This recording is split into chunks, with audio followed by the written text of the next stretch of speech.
ଇତିହାସ କହିଲେ କେବଳ କିଛି ପୁରୁଣା ତାରିଖ କିମ୍ବା ଘଟଣାର ଲମ୍ବା ତାଲିକା ନୁହେଁ। ଆଜିର ଏହି ବିଶ୍ଳେଷଣରେ ଆମେ ଦେଖିବା ଯେ ଇତିହାସ ପ୍ରକୃତରେ ଏକ ଜଟିଳ କାହାଣୀ।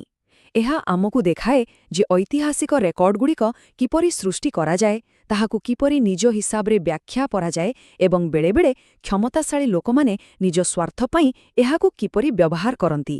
ଆଜି ଆମେ ବ୍ରିଟିଶ ଭାରତୀୟ ଇତିହାସର ସେହି ଦିଗଗୁଡ଼ିକୁ ଉପରେ ଆଲୋଚନା କରିବା ଯାହା ଆମକୁ ଏକ ସମ୍ପୂର୍ଣ୍ଣ ନୂଆ ଦୃଷ୍ଟିକୋଣ ପ୍ରଦାନ କରିବ। ତେବେ ଆସନ୍ତୁ ଆରମ୍ଭ କରିବା। ଠିକ୍ ଅଛି, ଏହି ଆଲୋଚନାକୁ ଆମେ 4ଟି ମୁଖ୍ୟ ବିଷୟରେ ବାଣ୍ଟିଛୁ। ପ୍ରଥମେ ଔପନିବେଶିକ ବିବରଣୀ କିପରି ପ୍ରସ୍ତୁତ ହେଲା। ଦ୍ୱିତୀୟରେ ଭାରତୀୟ ଇତିହାସକୁ କିପରି ବିଭାଜନ କରାଗଲା। ତୃତୀୟରେ ରେକର୍ଡ ଏବଂ ସର୍ବେକ୍ଷଣ ମାଧ୍ୟମରେ କିପରି ନିୟନ୍ତ୍ରଣ କରାଯାଉଥିଲା। ଏବଂ ଶେଷରେ ସବୁଠାରୁ ଆକର୍ଷଣୀୟ ବିଷୟ, ସରକାରୀ ରେକର୍ଡଗୁଡ଼ିକ ପ୍ରକୃତରେ ଆମଠାରୁ କ'ଣ ଲୁଚାଇଥିଲେ। ତେବେ ପ୍ରଥମ ବିଷୟରୁ ଆରମ୍ଭ କରିବା। ଔପନିବେଶିକ ବିବରଣୀ ଅର୍ଥାତ୍ ବ୍ରିଟିଶମାନେ ନିଜ ଦୃଷ୍ଟିକୋଣକୁ କିପରି ଏଠାରେ ପ୍ରତିଷ୍ଠା କଲେ। ଏହି କ୍ରମାଗତ ତାରିଖଗୁଡ଼ିକୁ ଟିକେ ଧ୍ୟାନ ଦିଅନ୍ତୁ। ବ୍ରିଟିଶ ଶାସନ କେବଳ ଯୁଦ୍ଧ କିମ୍ବା ବନ୍ଧୁକ ମୁନରେ ପ୍ରତିଷ୍ଠା ହୋଇନଥିଲା, ଏହା ପଛରେ ଏକ ବହୁତ ବଡ଼ ବୌଦ୍ଧିକ ରଣନୀତି ଥିଲା। 1773ରେ ୱାରେନ୍ ହେଷ୍ଟିଂସଙ୍କ ଶାସନଠାରୁ ଆରମ୍ଭ କରି 1782ର ରେନେଲ୍ସଙ୍କ ମାନଚିତ୍ର, 1817ର ମିଲ୍ସଙ୍କ ବିବାଦୀୟ ପୁସ୍ତକ, 1920 ଦଶକରେ ପ୍ରତିଷ୍ଠିତ ହୋଇଥିବା ଜାତୀୟ ଅଭିଲେଖାଗାର ଏବଂ ଶେଷରେ 1946ର ନୌସେନା ବିଦ୍ରୋହ, ଏହି ସବୁ ତାରିଖଗୁଡ଼ିକ ଗୋଟିଏ ବିରାଟ ସାମ୍ରାଜ୍ୟର ସମ୍ପୂର୍ଣ୍ଣ ଚିତ୍ର ଉପସ୍ଥାପନ କରନ୍ତି। ଆଚ୍ଛା, ଆମେ ବାରମ୍ବାର ଔପନିବେଶୀକରଣ ଶବ୍ଦଟି ଶୁଣିଥାଉ, କିନ୍ତୁ ଏହାର ପ୍ରକୃତ ଅର୍ଥ କ'ଣ? ସରଳ ଭାଷାରେ କହିଲେ, ଯେତେବେଳେ ଗୋଟିଏ ଶକ୍ତିଶାଳୀ ଦେଶ ଆଉ ଏକ ଦେଶ ଉପରେ କେବଳ ରାଜନୈତିକ ନୁହେଁ ବରଂ ଅର୍ଥନୈତିକ ଏବଂ ସାମାଜିକ ନିୟନ୍ତ୍ରଣ ବି ସାବ୍ୟସ୍ତ କରେ, ତାହାକୁ ଔପନିବେଶୀକରଣ କୁହାଯାଏ। ବ୍ରିଟିଶମାନେ ଆମ ଦେଶରେ ଠିକ୍ ଏୟା ହିଁ କରିଥିଲେ। ସେମାନେ ଆମ ସଂସ୍କୃତି ଓ ଅର୍ଥନୀତିକୁ ପୂରାପୂରି ନିଜ ଫାଇଦା ପାଇଁ ବଦଳାଇ ଦେଇଥିଲେ। ଏହାର ଏକ ବଡ଼ ଉଦାହରଣ ହେଉଛି 1782 ମସିହାରେ ସାମ୍ନାକୁ ଆସିଥିବା ଏକ ଚିତ୍ର। ଜେମ୍ସ ରିନେଲ୍ଙ୍କ ପ୍ରସ୍ତୁତ ଏକ ମାନଚିତ୍ରରେ ଦେଖାଯାଇଥିଲା ଯେ ଭାରତୀୟ ବ୍ରାହ୍ମଣମାନେ ହସି ହସି ସ୍ୱେଚ୍ଛାରେ ନିଜର ପବିତ୍ର ଶାସ୍ତ୍ରଗୁଡ଼ିକୁ ବ୍ରିଟାନିଆ ଅର୍ଥାତ୍ ବ୍ରିଟିଶ ଶକ୍ତିର ପ୍ରତୀକ ହାତରେ ଟେକି ଦେଉଛନ୍ତି। ଏହା ସମ୍ପୂର୍ଣ୍ଣ ରୂପେ ଏକ ପ୍ରପାଗାଣ୍ଡା ଥିଲା। ଏହା ଜରିଆରେ ସେମାନେ ଦୁନିଆକୁ ଦେଖାଇବାକୁ ଚାହୁଁଥିଲେ ଯେ ଭାରତୀୟମାନେ ବ୍ରିଟିଶ ଶାସନକୁ ଆନନ୍ଦରେ ଗ୍ରହଣ କରିସାରିଛନ୍ତି। ଏବେ ଆସନ୍ତୁ ଆମର ଦ୍ୱିତୀୟ ଭାଗକୁ, ଭାରତୀୟ ଇତିହାସର ବିଭାଜନ। ବ୍ରିଟିଶମାନେ କେବଳ ଆମ ଜମି ଉପରେ କବ୍ଜା କରିନଥିଲେ, ସେମାନେ ଆମ ଅତୀତକୁ ମଧ୍ୟ ନିଜ ହିସାବରେ ସଜାଇଥିଲେ। 1817 ମସିହାର କଥା। ସ୍କଟଲ୍ୟାଣ୍ଡର ଜଣେ ଅର୍ଥଶାସ୍ତ୍ରୀ ଜେମ୍ସ ମିଲ୍ ଗୋଟିଏ ବହୁତ ବଡ଼ ବହି ପ୍ରକାଶ କଲେ, ଯାହାର ନାମ ଥିଲା ଏ ହିଷ୍ଟ୍ରି ଅଫ୍ ବ୍ରିଟିଶ ଇଣ୍ଡିଆ। ଏହି ବହିଟି ଆମ ଇତିହାସ ପଢ଼ିବା ଶୈଳୀକୁ ସମ୍ପୂର୍ଣ୍ଣ ରୂପେ ବଦଳାଇ ଦେଇଥିଲା। ସେ ଭାରତୀୟ ଇତିହାସକୁ କେମିତି ବାଣ୍ଟିଲେ ଜାଣିଛନ୍ତି?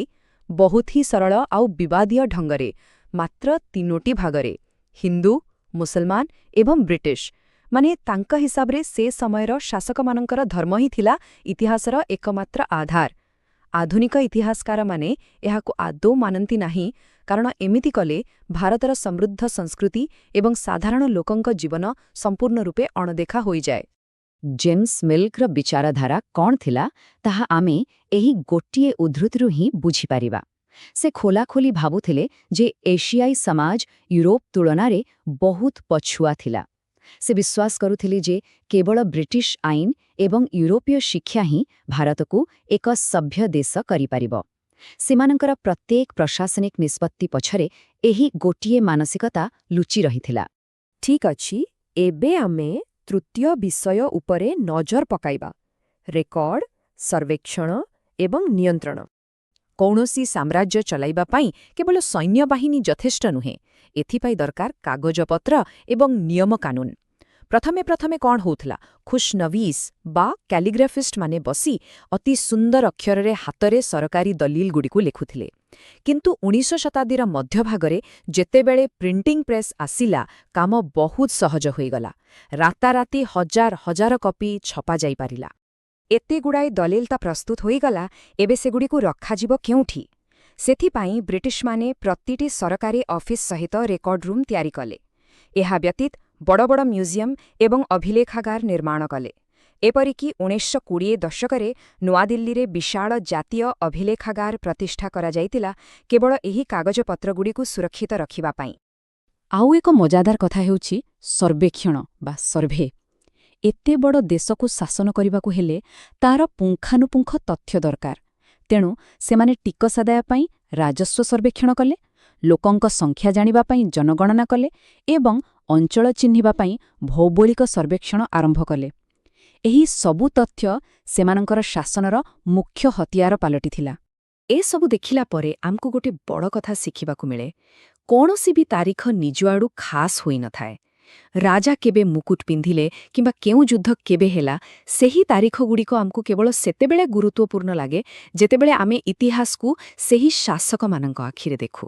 ଯଦି ଆମେ ଦୃଷ୍ଟିକୋଣ ବଦଳାଇ ଦେବା, ତେବେ ଅଲଗା ଘଟଣା ଆଉ ଅଲଗା ତାରିଖ ଗୁରୁତ୍ୱପୂର୍ଣ୍ଣ ହୋଇଯିବ। ଏହି କଥାକୁ ଆଧାର କରି ଆସନ୍ତୁ ଆମର ଚତୁର୍ଥ ଏବଂ ସବୁଠାରୁ ମହତ୍ତ୍ୱପୂର୍ଣ୍ଣ ବିଷୟକୁ, ସରକାରୀ ରେକର୍ଡ କ'ଣ ଲୁଚାଇଥିଲା। ଯଦି ଆମେ କେବଳ ବ୍ରିଟିଶ ସରକାରଙ୍କ ଫାଇଲ ଦେଖିବା, ତେବେ ଜଣାପଡ଼ିବ ଯେ ଅଧିକାରୀମାନେ କ'ଣ ଭାବୁଥିଲେ ଓ କ'ଣ ନିଷ୍ପତ୍ତି ନେଉଥିଲେ। କିନ୍ତୁ ସେହି ସମୟରେ ଗାଁ ଗହଳିରେ ରହୁଥିବା ସାଧାରଣ ଗରିବ ଲୋକଟିର ଅବସ୍ଥା କେମିତି ଥିଲା, ତାହା ସେହି ସରକାରୀ ଫାଇଲରୁ ମିଳିବ ନାହିଁ। ସେଥିପାଇଁ ଆମକୁ ଲୋକଙ୍କ ବ୍ୟକ୍ତିଗତ ଡାଏରୀ, ତୀର୍ଥଯାତ୍ରୀଙ୍କ ବିବରଣୀ ଏବଂ ସ୍ଥାନୀୟ ବଜାରର ସ୍ଥିତି ଉପରେ ନିର୍ଭର କରିବାକୁ ପଡ଼ିବ। ଏହାର ଗୋଟିଏ ଜ୍ୱଳନ୍ତ ଉଦାହରଣ ହେଉଛି 1946 ମସିହାର ରୟାଲ ଇଣ୍ଡିଆନ୍ ନେଭି ବିଦ୍ରୋହ। ଯଦି ଆମେ ସେ ସମୟର ପୋଲିସ ରିପୋର୍ଟ ଦେଖିବା, ସେଥିରେ କେବଳ ଲେଖାଥିଲା ଯେ ଏହି ବିଦ୍ରୋହୀମାନଙ୍କୁ କେମିତି ଦବାଯିବ ଆଉ ଜାହାଜଗୁଡ଼ିକୁ କେମିତି ନିୟନ୍ତ୍ରଣ କରାଯିବ।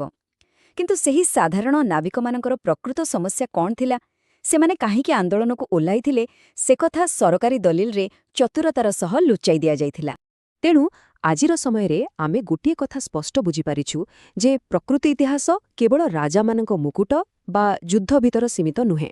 ସାଧାରଣ ଲୋକେ କିପରି ବଞ୍ଚୁଥିଲେ, କିପରି ରୋଜଗାର କରୁଥିଲେ, ସେମାନଙ୍କର ଖାଦ୍ୟପେୟ କେମିତି ଥିଲା ଆଉ ସମାଜ କିପରି ବଦଳୁଥିଲା, ଏହି ସବୁ ମିଶି ହିଁ ଏକ ପ୍ରକୃତ ଇତିହାସ ସୃଷ୍ଟି କରେ। ଏହି ସବୁ ଆଲୋଚନା ପରେ ଆମ ସାମ୍ନାରେ ଗୋଟିଏ ବହୁତ ବଡ଼ ପ୍ରଶ୍ନ ଆସି ଛିଡ଼ା ହେଉଛି। ଯଦି ଅତୀତରେ ସରକାରୀ ରେକର୍ଡଗୁଡ଼ିକ କେବଳ ଶାସକ ଆଉ କ୍ଷମତାଶାଳୀ ଲୋକଙ୍କର କାହାଣୀ କହୁଥିଲା ଏବଂ ସାଧାରଣ ଲୋକଙ୍କୁ ସମ୍ପୂର୍ଣ୍ଣ ଅଣଦେଖା କରୁଥିଲା, ତେବେ ଆଜିର ସମୟରେ ମଧ୍ୟ ସେମିତି କିଛି ଘଟୁନାହିଁ ତ? ଆଜି ଆମ ଚାରିପାଖରେ ଥିବା ତଥ୍ୟ ଭିତରେ କାହାର କାହାଣୀ ଲୁଚି ଯାଉନାହିଁ ତ? ଆମେ ସମସ୍ତେ ଏହା ଉପରେ ଚିନ୍ତା କରିବା ଦରକାର। ଇତିହାସକୁ ଏହି ନୂଆ ଦୃଷ୍ଟିକୋଣରୁ ବୁଝିବାର ଏହି ଯାତ୍ରାରେ ସାମିଲ ହୋଇଥିବାରୁ ବହୁତ ବହୁତ ଧନ୍ୟବାଦ।